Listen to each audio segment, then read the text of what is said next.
Hello everyone and welcome back to my channel. I'm super excited about today's video because I'm going to walk you guys through my new coding setup. If you're familiar with my channel, you know that I'm a software engineer and I spend quite a lot of time working from home. In addition, I also do content creation as a hobby. I create content about coding as well as lifestyle, I guess. So my setup is kind of optimized for programming as well as for video editing.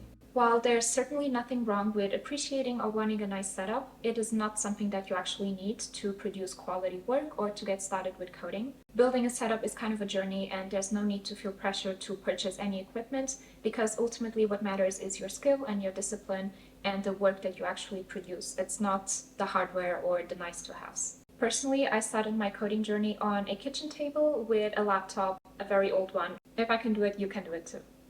So let's start with my standing desk. This is the FlexiSpot E7 standing desk with a bamboo tabletop. The size is 140 by 70 centimeters and it's quite a decent size in my opinion. It's enough for an ultra-wide screen or for a dual screen setup. I really like the bamboo tabletop. I think it gives the setup a very natural tone, which I love. And if you have wooden furniture in your apartment, it will probably go very well with it. It also has an electric motor, obviously, and a small controller where we can configure height settings. So it will remember your sitting and your standing position.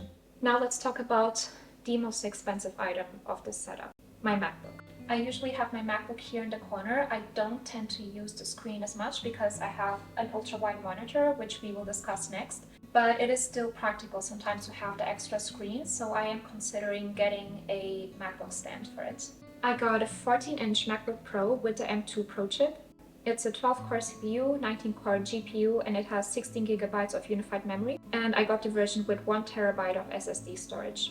This is the second MacBook that I own. My old one lasted for over 4 years and I learned how to code on that MacBook, so it has paid off.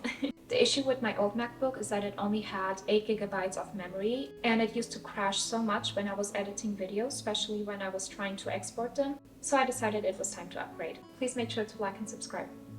So moving on, we have my monitor. This is an LG 29-inch ultrawide monitor. It's roughly 4 years old as well. It is more on the low to mid price range of monitors, but honestly, I think it's great value for money. This monitor has always worked perfectly with me. I never had any issues. However, I am looking to upgrade. I'm interested in a curved ultrawide monitor.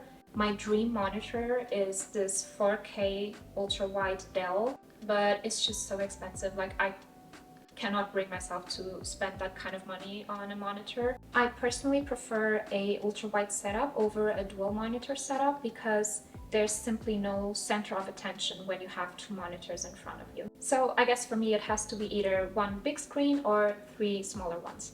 Now let's discuss my chair. I have the Sihoo Doro C300 ergonomic office chair in the color gray. I've been using it for about a month now and it's really comfortable, but it is suited for people under 6 feet, which works for me because I'm a small bean and I'm 5'4". Sihoo very kindly gifted me this chair and offered to sponsor this portion of the video. I made sure to pay attention how I felt on the chair for the last 2 weeks to be able to give you a reliable review. And my review is that indeed it is a very comfortable chair and I believe it's great value for money considering the price point at which it is being sold.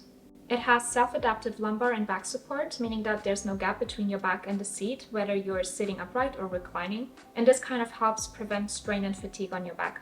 It is said that on average we sit for 2,336 hours per year, maybe more if you're like me, have an office job where you sit on the computer for a long time, so it is really crucial to care about your back health. My dad's actually a physiotherapist, I don't know if I ever mentioned that here on the channel, and he was always very strict with me about my posture because he's very aware of the long-term effects that bad posture can have on our health. The chair has this wide-angle headrest which you can adjust to fit... Oh, I hit my elbow. As I was saying, the chair has this headrest and it kind of adapts quite well to your neck and you can adjust it as well. The mesh is soft, which makes it very comfortable, so I don't really feel a lot of pressure on my legs when I'm sitting down, and that's really good. And the armrests are soft as well and they have a few degrees of freedom, which makes it very versatile. Sihoo is about to launch this chair and the pre-order started on the 12th of May. If you're interested, you can pre-order and pay $3.99 now, and this way you can get the chair on a discount for $270. I will leave a link in the description if you guys want to check it out. Now let's talk about my mechanical keyboard. I have the Royal Kludge RK68 mechanical keyboard. The size is 65%. It has a blue backlight and it is wireless and rechargeable using a USB-C cable. Overall, I think this is an amazing keyboard for the price point. I think I bought it for around £70 here in the UK, roughly a year and a half ago. Personally, I like the 65% size. It's the perfect one for me. It is enough for me for programming. I don't really need anything bigger than this. And for editing, it's really good because my hands don't need to travel so much. I use a lot of arrows and a lot of shortcuts on the keyboard when I'm editing videos. And I found that this size is the most comfortable for me. I picked mine with brown switches because it's just the sound that I prefer. I recently cleaned this keyboard and you'd be surprised at the amount of dust and dirt that accumulates under your keycaps. It's crazy. Moving on, let's talk about my mouse.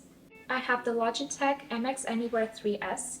I used the Logitech MX Anywhere 3, which is a previous model, for a year and a half. It is very similar to the previous model. The only difference that I noticed is that the tracking on weird surfaces such as glass or, for example, textiles is even better. It's quite impressive how well the tracking works with this mouse. I kind of have small hands, so it works for me size-wise, and it's very compact, it's wireless, the battery lasts such a long time, it's actually very impressive. And this model here in particular has 8K DPI and laser tracking. If you're looking for a small, compact, comfortable mouse, I can definitely recommend it. Either this model or the previous one, they're both really great. Now, I get a lot of questions about the next product, which is my screen bar light. It is the BenQ Screen Bar Plus. This is the difference with and without the screen bar light. As you can see, it does have quite a nice effect. And you can also increase the intensity, decrease it, and you can adjust it based on the environment too. Personally, I like the warm tone better, but if you prefer, you can also set it as a white light. I would say it's not a must-have for your setup, but it's a very nice addition if you work late or if you work in darker rooms in general. Now let's talk about my amazing noise-cancelling headphones.